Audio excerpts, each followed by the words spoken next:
El suelo que pisamos parece lo más estable del mundo, ¿verdad? Sólido, firme, pues nada más lejos de la realidad.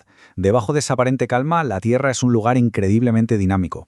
Hoy vamos a meternos de lleno en esas fuerzas que moldean nuestro planeta, desde las más gigantescas a otras que sorprendentemente están mucho más cerca de lo que pensamos. Para empezar a entender de qué va todo esto, tenemos que ir al epicentro de la actividad del planeta, el Anillo de Fuego del Pacífico. Pensad en una herradura gigantesca de 40.000 kilómetros. Pues bien, ahí se concentra nada más y nada menos que el 75% de todos los volcanes del mundo, tanto los activos como los que están dormidos. Una cifra que ya nos da una pista de la energía que se mueve ahí.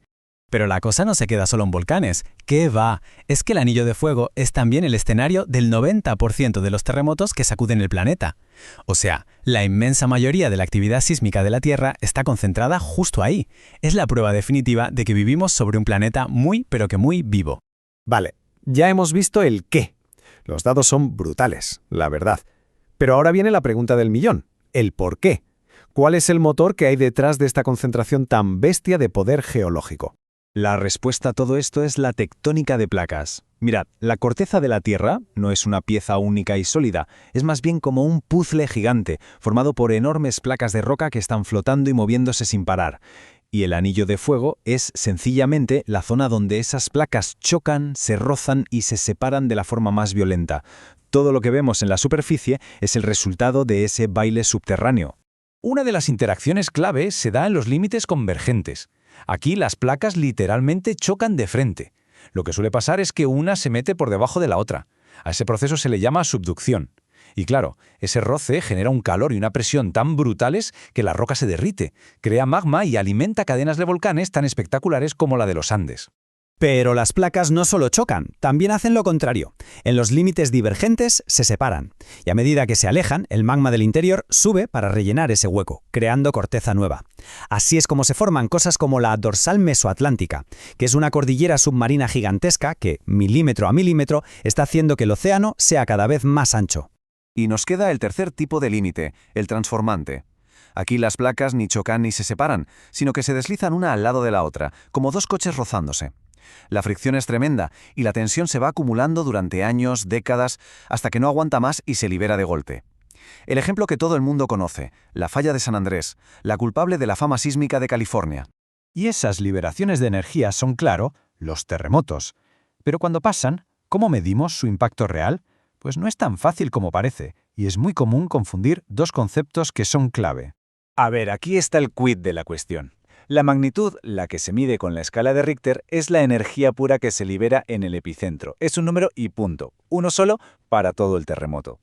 La intensidad, en cambio, que se mide con la escala de Mercalli, describe lo que se siente en un sitio concreto. Depende de a qué distancia estés, del tipo de suelo. Por eso, un único terremoto tiene muchísimos valores de intensidad diferentes. Esta cita del Servicio Geológico de Estados Unidos lo clava.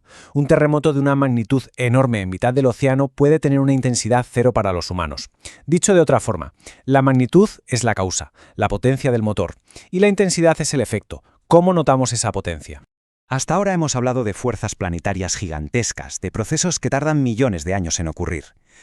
Pero, ¿y si una parte de toda esta actividad sísmica tuviera un origen mucho más cercano? Pues sí, porque la respuesta es que no. No todos los terremotos son naturales. A veces, la razón por la que el suelo tiembla bajo nuestros pies somos nosotros mismos.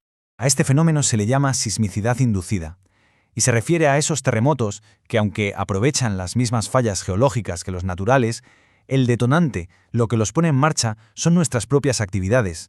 Y lo interesante es ver cómo funciona esto. No es que estemos creando fallas de la nada. El mecanismo es mucho más sutil. Fijaos, hace falta una falla que ya exista, que esté, digamos, a punto de caramelo, con una tensión brutal acumulada. Entonces, cuando inyectamos fluidos a alta presión bajo tierra, por ejemplo, estos pueden colarse hasta la falla, actuar como un lubricante y ¡chas! La falla resbala de golpe, liberando toda esa tensión acumulada. Y ahí lo tenemos, un terremoto. ¿Y qué tipo de actividades pueden provocar esto? Pues la lista es curiosa. La fracturación hidráulica o fracking, la eliminación de cantidades enormes de aguas residuales inyectándolas bajo tierra, la minería e incluso la extracción de petróleo y gas de toda la vida. Es una ironía, ¿no? Buscando energía, a veces replicamos a pequeña escala las mismas fuerzas a las que tanto tememos. Pero nuestro impacto en la estabilidad del suelo no se limita a provocar temblores. Hay otro fenómeno, a veces muy lento y otras veces terroríficamente rápido, en el que el suelo simplemente desaparece. Estamos hablando de los socavones. Básicamente, son agujeros que se forman cuando el agua subterránea va disolviendo rocas blandas como la caliza y va creando cuevas y vacíos bajo la superficie.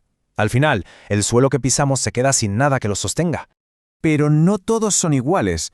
Los de disolución son los más lentos. Se van formando poquito a poco a medida que el agua va disolviendo la roca desde la superficie, creando un hoyo poco profundo a lo largo de muchísimo tiempo. Los de subsidencia también son graduales. Esto pasa cuando el material de la superficie, como la arena, se va colando poco a poco en la cueva que hay debajo. El resultado es un hundimiento lento y progresivo que se puede ir viendo con el paso de los años. Y luego está el tipo que más miedo da. El colapso de la cubierta. Ocurre cuando la capa de arriba es más dura. La cueva de abajo va creciendo y creciendo sin que se note nada en la superficie, hasta que el techo ya no puede más. Y entonces, de repente, a veces en cuestión de horas, todo se viene abajo. Y aquí es donde volvemos a encontrarnos con el factor humano. El agua subterránea no solo disuelve a la roca, sino que también ejerce presión y ayuda a sujetar el terreno. ¿Qué pasa cuando bombeamos cantidades masivas de agua para regar o para abastecer ciudades? Pues que podemos bajar ese nivel de agua, quitar ese soporte natural y acelerar o incluso provocar directamente el colapso. Así que, como hemos visto, da igual que hablemos de la escala planetaria, de la tectónica de placas o del colapso de un pequeño socavón. La única certeza es que el suelo bajo nuestros pies es de todo menos estático. Cada vez entendemos mejor estas fuerzas, tanto las naturales como las que nosotros mismos provocamos. La pregunta, por tanto, ya no es si podemos influir en el planeta, porque está claro que sí, sino cómo vamos a gestionar esa relación, tan delicada y tan poderosa, a medida que nuestra tecnología y nuestras necesidades siguen creciendo.